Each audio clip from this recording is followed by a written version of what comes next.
성경 봉독하겠습니다.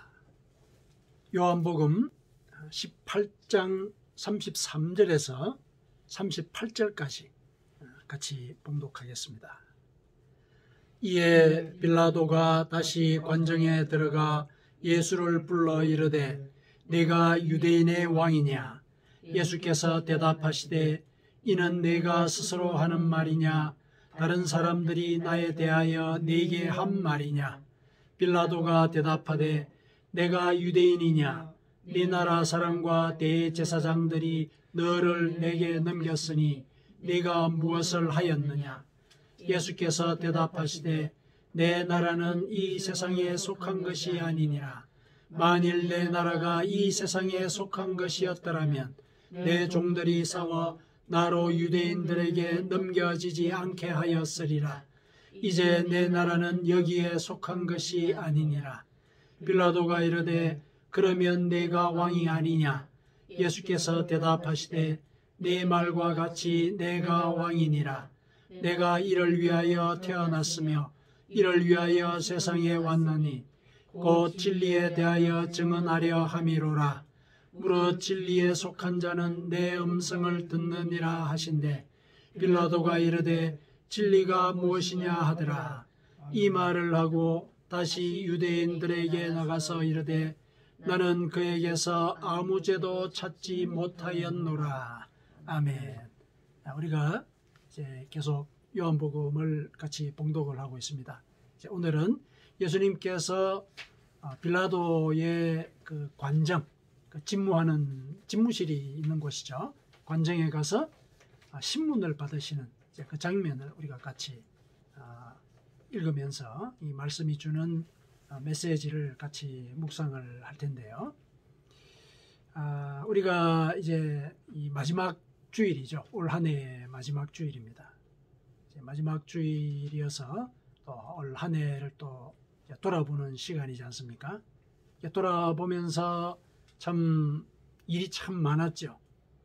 특히 이 바이러스 사태는 이 전대미문의 그런 사건이지 않습니까? 여러 사람들을 고통스럽게 하고 아직도 끝나지 않았죠. 오히려 더 위중해지는 이제 그런 상황이지 않습니까? 그래서 이렇게 어떤 일들이 잘 풀리지 않고 또 고통이 지속이 될 때 참 우리는 거기에 대해서 여러 가지 반응을 보이지 않습니까? 어떤 사람들은 이제 비판을 하기도 할 것이고 또 어떤 사람은 괜찮은 척 하겠죠. 괜찮은 척 하는, 왜냐하면 일이 해결이 되지 않은 상태니까. 괜찮지 않은데 이제 괜찮은 척 하는 경우도 있을 것이고 또 어떤 사람은 냉소를 보내기도 하겠죠. 하면 뭐하냐. 왜냐하면 일이 풀리지를 않으니까. 냉소적인 이런 태도를 보이기도 할 것이거든요. 오늘 본문에서 이 빌라도가 보인 모습 가운데 그 냉소적인 어떤 이런 태도를 우리가 발견할 수 있는 이제 그런 그 구절이 있거든요. 빌라도는 이제 자기에게 닥친 이런 상황에 대해서 상당히 냉소적인 그런 입장을 갖고 있습니다. 그래서 오늘 우리가 올 한 해의 이제 마지막을 맞이하면서 우리가 참 냉소주의에 빠질 가능성이 좀 있다. 해도 안 된다. 눈앞이 이제 캄캄하다. 이런 것이죠. 그래서 이 냉소주의와 관련되어서 이 말씀이 주는 그 메시지를 같이 한번 묵상을 해 봤으면 좋겠습니다. 사실 냉소주의라고 하는 것은 암울한 현실 때문에 생긴 것이긴 한데 그렇다고 냉소주의에 빠지게 되면은 더 암울하게 만들죠. 그 냉소주의라고 하는 것 자체가 의욕을 짓누르거든요. 그리고 이 개선의 의지 자체를 아예 차단하는 그런 영향을 끼칩니다. 그래서 우리는 이 냉소주의 자체를 상당히 경계를 해야 되죠. 신앙을 가진 사람들이 냉소주의에 빠지게 되면 신앙을 잃게 될 가능성이 크거든요. 신앙에 있어서도 냉소주의는 금물입니다. 그래서 오늘은 이 본문을 통해서 냉소주의와 관련한 이 메시지를 같이 한번 나눴으면 좋겠습니다. 자, 본문에 보니까 이제 예수님께서 빌라도에게 신문을 당하시는 이제 그런 장면이 나와 있죠. 유대인들이 예수님을 체포하지 않았습니까? 겟세마네 동산에서 체포를 해서 이제 이 가야바 대제사장 가야바와 또 그의 장인인 안나스 그들에게 가서 신문을 이제 먼저 받습니다. 이제 받고 난 뒤에 이제 새벽녘에 빌라도가 집무하는 관정이라 나와 있죠. 그 관정에 예수님을 이제 이렇게 끌고 온 거죠. 끌고 와서 신병을 거기다 넘겼습니다. 아마 유대인들이 이 대제사장의 저택에서 예수님을 신문하면서 아마 고발할 죄목을 아마 상의를 했던 것 같아요. 그러니까 빌라도가 이렇게 묻지 않습니까? 네가 유대인의 왕이냐? 이렇게 물었죠. 33절에. 그거는 그렇게 고발을 한 거예요. 그러니까 유대인의 왕이냐라고 물었다는 것은 유대인들이 예수님을 정치적인 선동죄, 그러니까 로마 당국에 대항하는 혁명을 꾀했다. 유대인의 새로운 이제 왕으로서 자기가 이렇게 선포를 하고 이렇게 사람들을 막 이렇게 몰고 다니고 혁명을 꾀했다. 이렇게 고발을 한 것이죠. 그러니까 이제 그런 고발을 들었으니까 빌라도가 예수님께 묻는 거잖아요. 네가 유대인의 왕이냐? 그러니까 아마 선동죄라든지 내란죄 뭐 이런 식으로 이제 아마 이렇게 고발을 했던 것 같아요. 그렇죠? 이제 그런 그 신문을 이렇게 받고서 예수님께서 반문을 하셨죠. 이 반문의 취지는 그거죠. 그렇게 나한테 유대인의 왕이냐 이렇게 묻는 것이 그게 이제 죄목이라고 나한테 물어보는 건데 그게 총독 당신의 판단이요 아니면은 나를 고발한 자의 말을 당신이 옮긴 것이요 이렇게 묻는 거죠. 그렇게 물은 것이에요. 34절이 이제 그런 뜻이죠. 그래서 이제 질문을 한 거예요. 과연 그 제목에 대해서 내가 물어볼 말을 물어본 거죠. 그랬더니 이제 이 빌라도가 좀 반응이 좀 짜증 섞인 반응이죠. 내가 유대인이냐? 이렇게 얘기를 하는 거죠. 그러니까 자기는 유대인도 아닌데, 자기 로마인이잖아요. 자기는 유대인도 아닌데 유대인들 내부의 문제를 자기가 판결하게 돼가지고 아주 귀찮다. 이런 이제 의중이 그 말투에 실려 있는 거죠. 내가 유대인이냐? 이런 식으로 얘기를 하는 거죠. 너희들 문제인데 내가 참 이 판단을 해야 되는 게 좀 귀찮다. 뭐 이런 식의 이제 의중이 실려 있어요. 그 말에. 그래서 이제 예수님께서는 나와 관련된 이 사건이 로마 당국이 개입할 문제가 아니다. 왜냐하면은 나는 정치적인 선동이나 반역을 꾀하지 않았다. 나는 오로지 진리를 추구했다. 내보고 왕이 된다고 그렇게 뭐 고발을 하고 그랬던 것 같은데 왕이 되려고 했다면은 나는 진리를 추구하는 가운데 진리의 왕이 되고자 한 것일 뿐이다. 이렇게 얘기한 거예요. 나는 이 나라에 속하지 않았다. 내가 추구하는 나라는 진리다. 왕이 됐다고 내가 왕이 되려고 한다라고 누가 고발을 했다면 나는 진리의 왕이 되고자 한 것뿐이다. 이렇게 얘기를 한 거예요. 그러니까 정치적인 선동과는 나는 상관이 없다. 이렇게 이제 빌라도에게 얘기를 한 거죠. 그렇게 얘기를 하니까 이제 그 진리라는 말을 듣고 빌라도가 대뜸 진리가 뭐냐? 이렇게 묻죠. 그렇죠? 그러고 난 뒤에 다시 이제 유대인들에게로 갑니다. 가서 이제 나 그 사람한테 혐의를 못 찾겠다. 이렇게 얘기를 하죠. 그러면서 이제 오늘 본문에 우리가 읽지는 않았지만 그 뒤 이어보면은 6월절 관습에 따라서 6월절이 이제 명절이니까 이제 사면하는 이런 그 관례가 있는 거죠. 그래서 이제 예수라는 사람 그리고 바라바라는 사람 둘 중에 하나 선택해라. 그랬더니 이제 무리들이 바라바를 방면하시오. 이렇게 이제 요구를 했죠. 그렇게 해서 이제 신문의 과정이 이제 일단락이 됩니다. 오늘 본문에 이제 주요한 그 배경적인 그 설명이 이제 그러한 것입니다. 자, 그런데 여기서 보니까 빌라도가 참 바빠요. 왜 바쁘냐면은 유대인들이 예수님을 고발해 놓고 유대인들은 관정 안으로 안 들어가 있죠. 관정 바깥에 있어요. 왜 관정 바깥에 있었느냐? 이들은 유월절의 그 잔치 음식을 자신들이 더럽혀지지 않은 상태에서 먹고자 했다. 이렇게 되어 있죠. 다른 복음서에도 이제 그렇게 증언이 되어 있거든요.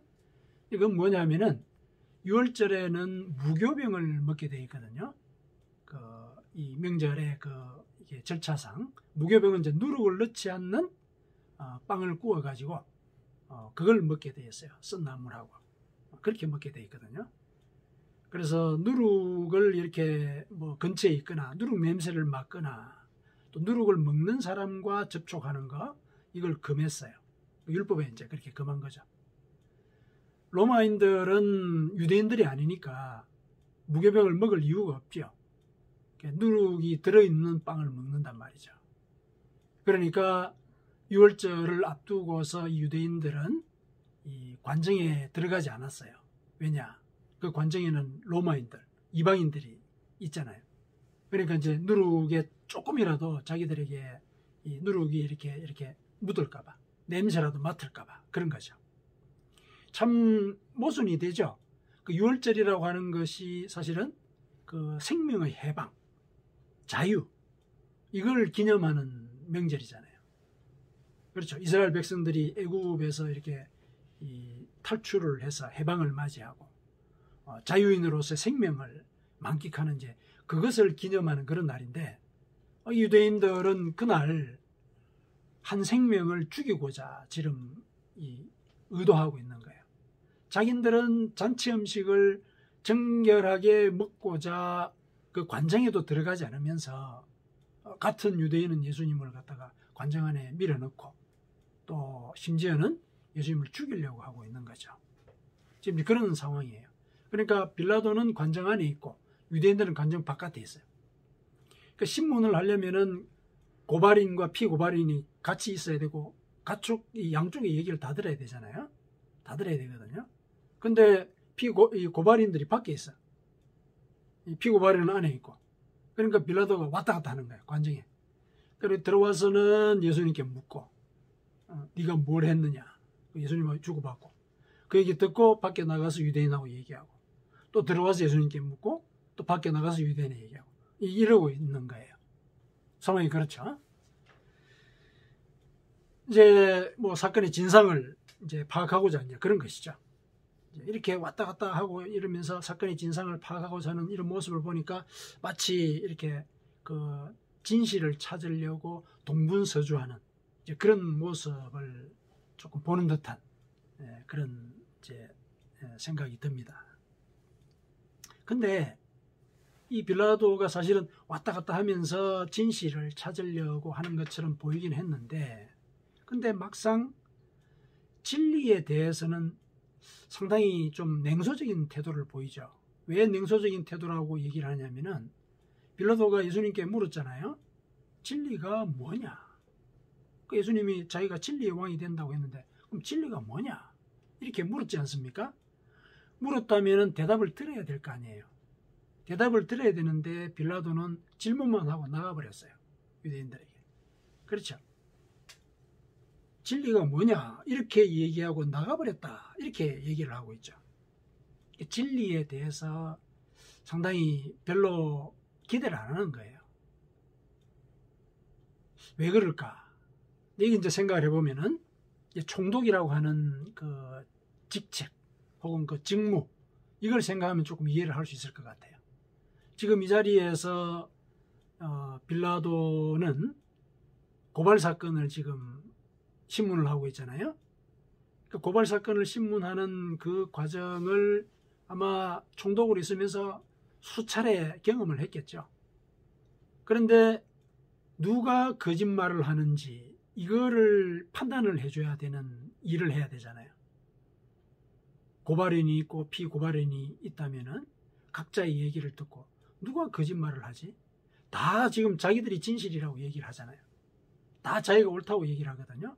근데 그 다 옳다라고 주장을 하는 그 말들 속에서 누가 거짓말을 하는지 이걸 판결을 해줘야 되거든요. 그런 일들을 수차례 해왔을 거란 말이죠. 그런 일이 오늘 이 자리에도 이제 벌어지고 있는 것이죠. 그러니까 진리라고 그게 뭐야? 다들 진리를 가면으로 쓰고서 얘기하는데 다 거짓말하고 있잖아. 아마 이런 이 생각을 갖게 되지 않았을까 싶어요. 왜냐면 다 거짓말을 하니까. 다 자기 살리고 거짓말하는 거예요. 그거를 총독의 이 입장에서 가려줘야 되니까. 어쨌든 고발인이 있고 피고발인이 있다면 둘 중에 하나는 거짓말 한 거잖아요. 그런 상황이 되거든요. 그러니까 진리가 뭐야? 답을 듣기도 싫은 거예요. 빌라도는 이제 진리에 대해서 상당히 그 냉소적인 이런 태도를 이제 갖고 있다. 예수님의 그 말에 대해서 진리가 뭐냐 이래놓고 나가버린 거예요. 거기에서 이제 그 냉소적인 태도를 갖다 우리가 읽어낼 수가 있죠. 다들 진리의 가면을 쓰고서 자기가 옳다고 얘기를 하고 있는데, 그렇다면은 그 진리라고 하는 거 그거 밝혀서 뭐해? 응? 아니 진리라는 게 있기나 있는 거야? 이런 태도인 거죠. 그래서 누가 거짓말 하는가 그것만 나는 이제 밝히면 돼. 아마 이제 이런 이제 실무적인 태도를 갖고 있는 것이죠. 그래서 이제 왔다 갔다 하는 거예요. 참 아이러니컬한 부분이죠. 자기는 재봉틀의 그 북처럼 왔다 갔다 하면서 사실은 진실을 찾으려고 하잖아요. 그죠? 진실을 찾으려고 한단 말이죠. 누가 거짓말 하느냐. 결국 이제 누가 이 참이냐. 그것도 어쨌든 이제 밝히는 그런 과정인데, 근데 정작 자신은 진리에 대해서 냉소적인 거예요. 이런 이제 그 태도를 보이고 있습니다. 이제 빌라도의 이 모습에서 이제 오늘날 이제 우리의 모습을 좀 읽어낼 수가 있죠. 오늘날 사실 우리가 문명의 첨단을 살아가고 있는 과정에 이 바이러스 사태가 터졌죠. 또 바이러스 사태가 터진 이 와중에 경제 여건도 점점 나빠지고 있고, 정치 상황, 우리가 기대하는 이제 그런 상황과는 전혀 또 딴판으로 흘러가고 있고, 답답한 일들이 계속 이어지고 있는 것이죠. 그래서 뭐 예를 들어서 어떤 정의를 주장하고, 그게 뭐냐 이게요. 정의를 주장했던 사람들이 다 예를 들어서 권력이나 명예 앞에서 옛날의 그 주장들을 다 내려놓는, 언제 그랬냐는 이제 이런 식의 이 말을 바꾸고 뭐 이런 일들을 이제 우리가 많이 이제 목도를 하게 되는 것이거든요. 오늘날 상황이 그렇단 말이죠. 이 사람들이 이제 자칫 이런 상황에서 냉소적인 태도를 보일 가능성이 있는 것이죠. 진리라는 게 뭐야? 정의라는 게 뭐야? 도대체 있긴 한 거야? 이런 이제 이 반응을 보이게 될 우려가 있는 거죠. 오늘날의 상황에서. 다들 우리가 살아가는 그 과정 속에서 그래도 악한 일을 하려고 꾀하진 않잖아요. 다들. 기본적으로는 옳은 일을 하려고 그런 생각들을 갖고 분주하게 재봉틀의 그 북처럼 왔다 갔다 한단 말이죠. 그래도 뭔가 뜻을 이루고자 왔다 갔다 한단 말이죠. 그런데 이 벌어지는 그런 상황들은 내가 왔다 갔다 하는 그 모든 과정의 의미를 무산시키는 이런 일들이 자꾸 벌어진단 말이죠. 그런 이제 자칫 우리는 냉소주의에 빠질 수가 있습니다. 상황이 이제 잘 풀리지 않을 때 우리가 그 상황에 대해서 냉소를 하기도 되는데, 이게 습관이 되면은 사람을 혐오하게까지 돼요. 그러니까 냉소주의의 극단에 가면 인간 혐오까지 가게 되죠. 해봤자 뭐해? 인간이란 존재는 원래 허위에 가득 차 있고 위선자들이고 이기적이고, 그 물질 때문에 이렇게 자기의 지조를 지키지 못하는 존재인데 뭘 믿어? 인간들이 뭘 믿을 게 있다고 내가 이렇게 바쁘게 움직이는 거야. 나도 그냥 내 앞에 있는 거 그냥 취하고 내 하고 싶은 대로 살래. 이렇게 이제 생각을 하게 될 수 있는 거죠. 느슨해지는 우려들이 있는 것이거든요. 그래서 인간 혐오에 예를 들어서 빠지게 된다. 그러면은 하나님께 대한 믿음도 흔들리게 되죠. 흔들리게 됩니다. 하나님은 소망을 주시려고 이 땅에 오셨는데 그 소망을 주신 이 땅의 현장이 자꾸 우리를 냉소하도록 이끈단 말이죠. 그래서 이런 냉소의 유혹에 빠지게 되면은 하나님의 그 소망을 우리는 믿지 못하게 되는 거죠. 그러면은 믿음도 잃게 돼요. 신앙도 잃게 된단 말이죠. 그냥 그러려니 하면서 무덤덤해질 그런 그 가능성도 커지거든요. 그래서 이 냉소주의라고 하는 것, 신앙인들에게 특히 경계해야 되는 그런 요소라는 것, 그것을 좀 강조를 하고 싶습니다. 우리 주변에 이 냉소적인 일들이 많잖아요. 뭐 예를 들면은 여기 이제 법원이 근처에 있으니까 1인 시위 하는 사람들 가끔 보잖아요. 그런 사람들이 이렇게 하는 걸 보면서 이런 말들을 던지는 경우가 있죠. 야, 그런다고 세상이 바뀌나? 응? 그 시간에 일이나 해라. 이런 거죠. 냉소를 보내는 거죠. 그리고 이제 요즘 뭐 뉴스를 보면서 저렇게가 어떻게 해? 응? 뭐 예를 들어서 야당이 말이야. 응? 야당 뭐 하는 거야? 그러니까 여당이 안 되는 거야. 그러니까 여당은 안 되는 거야. 내가 그럴 줄 알았어. 이런 거죠. 그렇죠. 이게 냉소를 보낸단 말이죠. 근데 이런 이제 태도나 말 이런 걸 보면은 이 냉소주의라고 하는 거는 어떤 상황이나 또 어떤 일에 대한 동기, 이걸 전부 다 무시를 하는, 그렇죠. 무시를 하는 그런 태도죠. 그러니까 처음에 그 말을 들을 때는 시원하고 통찰력이 있어 보여요. 그렇죠. 전체를 부정을 해버리니까 뭔가 통찰력이 있는 듯한 그런 인상을 주긴 하거든요. 그런데 한 번만 더 생각을 해보면은 이제 그런 말들이 사람들의 의욕을 짓밟는 거죠. 짓밟는 거예요. 개선의 기회를 아예 차단해 버리는 겁니다. 물론 이제 어떤 사람은 이런 냉소주의를 어떤 비판의 한 유형이다. 냉소도 비판의 한 유형이다. 이렇게 보기도 합니다. 그러나 비판은 근본적으로 대안을 갖고 있는 의견이거든요. 대안을 제시하는 비판하고는 냉소주의는 다릅니다. 냉소주의는 대안이 없어요. 그냥 무시하고 포기하는 거예요. 포기하는 거예요. 오히려 개선하고자 혹은 대안을 제시하고자 하는 그런 시도 자체를 무산시켜 버리는 거거든요. 야, 해봤자 뭐해? 이거죠.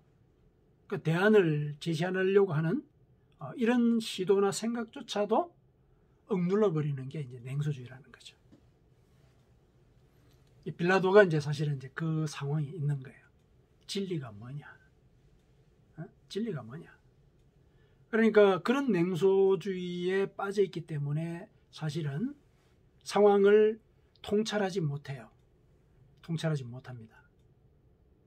그 상황을 통찰하지 못했다는 증거가 뭐냐면은 오늘 본문 뒤쪽에 빌라도가 유대인들에게 가가지고 유대인의 왕을 너희가 풀어주기를 원하냐 이렇게 묻지 않습니까?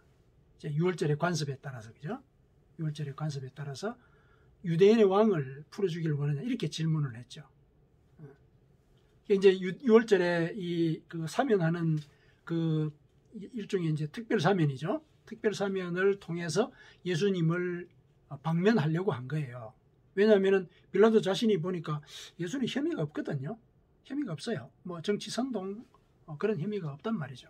그래서 풀어주려고 자기 딴에는 그 관례를 이용을 해서 이 무리들에게 예수, 특히 이제 유대인의 왕, 너희들이 유대인의 왕이라고 고발했는데 그 유대인의 왕을 내가 사실은 풀어주고 싶다. 뭐 이런 이제 의중을 밝힌 거예요.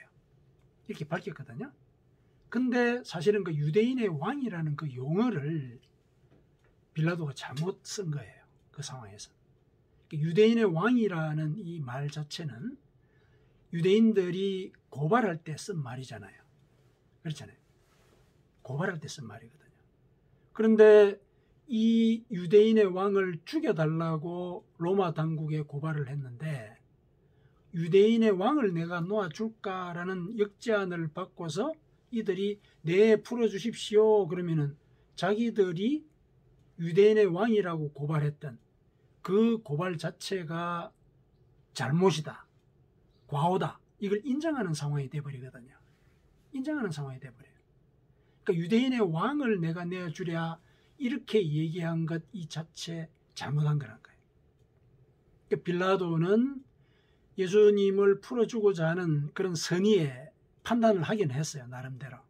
그런데 진리를 찾고자 하는 치열한 의식이 없었던 거죠. 진리에 대해서 냉소적이었잖아요. 진리가 뭐야? 그러다 보니까 이 사람이 유대인의 왕이라는 죄목으로 고발되었다는 사실을 잊어버린 것이죠. 그래서 무리들에게 오히려 그 제목을 갖고 얘기를 한 거예요. 그냥 이 사람, 예를 들면 이 사람 혹은 이제 바라바, 이 두 사람을 비교를 했다면 다른 반응이 나왔을 수 있었을 거예요. 왜냐하면 바라바는 강도였거든요. 40절에 그렇게 되어 있지 않습니까? 바라바는 강도니라. 사람들이 강도인 줄 알고 있어요. 그러면 당연히 예수라는 사람을 내어달라고 얘기할 거라는 거죠. 그렇게 이제 그냥 순진하게 생각을 한 거예요. 그래서 냉소주의에 빠지게 되면은 상황을 통찰하지 못하는 거예요. 상황. 이런 이제 모습을 보이게 되죠. 이 냉소주의에 대해서 냉소주의도 이제 특히 또 우리 정치 상황하고 또 연관을 시켜서 얘기를 많이 할 수도 있고 또 많이 들어왔잖아요. 정치에 대해서 냉소적이면 안 된다. 물론 이제 그 정치와 관련된 얘기를 하고자 하는 것은 아닌데요. 이스라엘의 그 제9대 대통령이 있던 시몬 페레스라고 하는 분이 자서전을 썼습니다.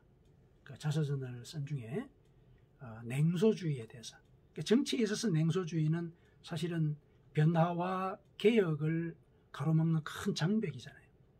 개혁의 동력을 아예 무산시켜버리는 그런 힘이 있거든요.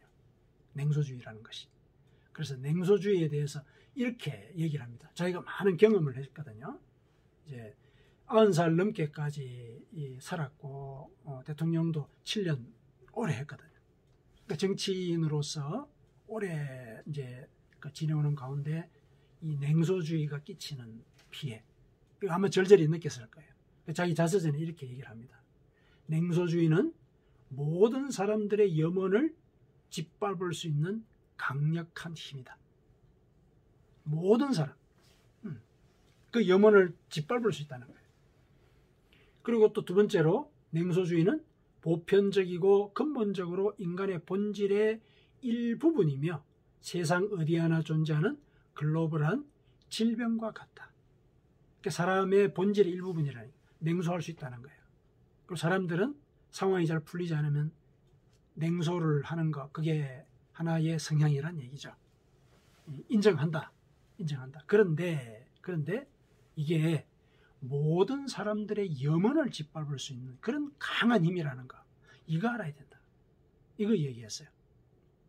그러면서 이제 이어서 뭐라고 얘기하냐면은 이제 낙관주의자와 그 비관주의자, 그러니까 낙관론자, 비관론자를 이제 비교를 하면서 낙관론자나 비관론자나 둘 다 죽는다. 다 죽는다. 다 죽기는 하지만은 낙관론자가 희망적이고 행복한 사람들을 이끄는 동안에 비관론자는 부정적이고 짓밟힌 존재들에게 인생을 낭비하는 그런 일을 한다. 이 두 개의 차이는 엄청 크다. 엄청 크다. 그리고 그 비관론자들, 이제 냉소주의를 포함해서 하는 얘기예요. 그들이 인간에게 끼치는 그 대가는 너무나 크다. 너무나 크다. 이렇게 이제 얘기를 했습니다.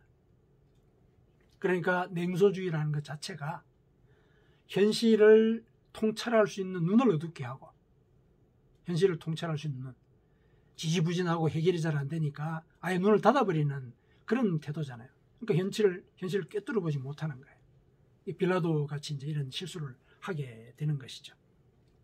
그리고 뭔가 개선하려고 하는 그 의지 자체도 차단을 해버리는 거죠. 그래서 이거는 이 사람의 뜻에 따라서도 정치인의 어떤 영역에 있어서도 안 된다. 금물이다. 이렇게 이제 얘기를 하는 것이죠. 다 뭐해, 희망 가져봤자 뭐하냐, 다 허무한 일 아니냐, 안 돼, 우리 정치는 안 돼, 뭐 이런 거 있죠. 그러면 안 된다는 거죠. 심지어 이런 얘기도 하죠. 야, 희망 고문하지 마. 희망 고문하지 마. 응? 가만히 있는 사람을 더 힘들게 한단 말이야. 이런 얘기도 하죠.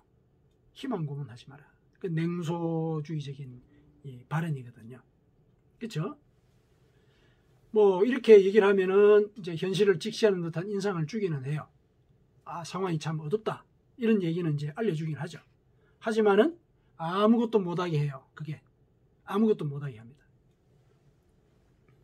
물론 처음에는 이 현실의 두려움, 막막함 이런 것들을 맞설 수 있도록 도와주는 것 같지만은 결국에는 현실을 회피하게 하고 미래에 독을 뿌린다. 미래에 독을 뿌리는 그런 행위다. 그러니까 희망 고문을 하지 말라 이런 말도 가만히 생각을 해보면 매우 무책임한 말이죠. 매우 무책임한 말입니다. 러시아 시인인 푸시킨이 이렇게 얘기를 했죠.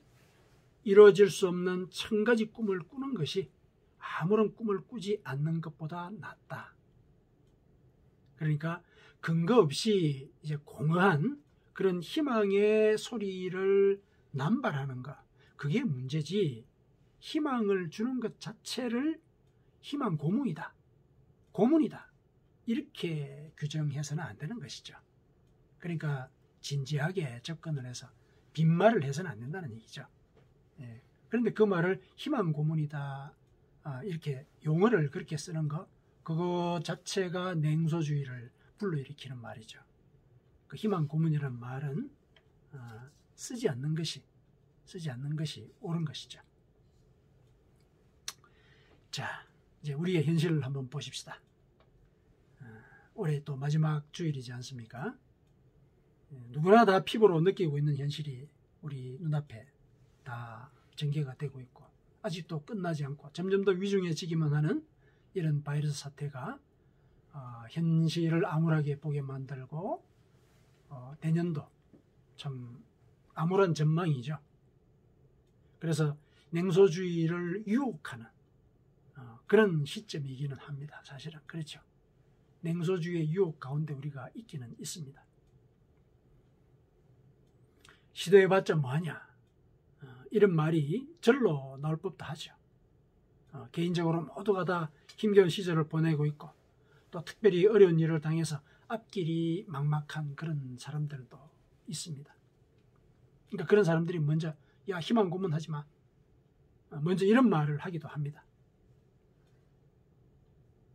서도의 말씀을 드렸듯이 이런 냉소주의에 빠지게 되면은 신앙도 위태로워지죠. 소망을 잃게 되니까요. 소망을 갖지 못하게 됩니다. 그래서 냉소주의에 이렇게 빠지게 되면은 결국 영혼이 무기력해지고 영혼의 어둠을 편하게 느끼게 돼요.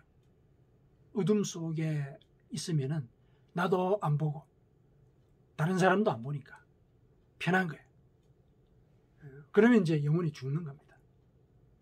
그래서 냉소주의가 신앙생활에도 금물인 것이죠. 자, 그러면은 어떻게 하면은 이 냉소주의를 이겨낼 수 있을까? 어떻게 하면 이겨낼 수 있을까? 냉소주의에 왜 빠지게 되느냐를 알게 되면은 이겨낼 수 있는 방법도 우리가 생각을 할 수가 있겠죠. 냉소주의, 왜 그에 빠집니까, 사람들이?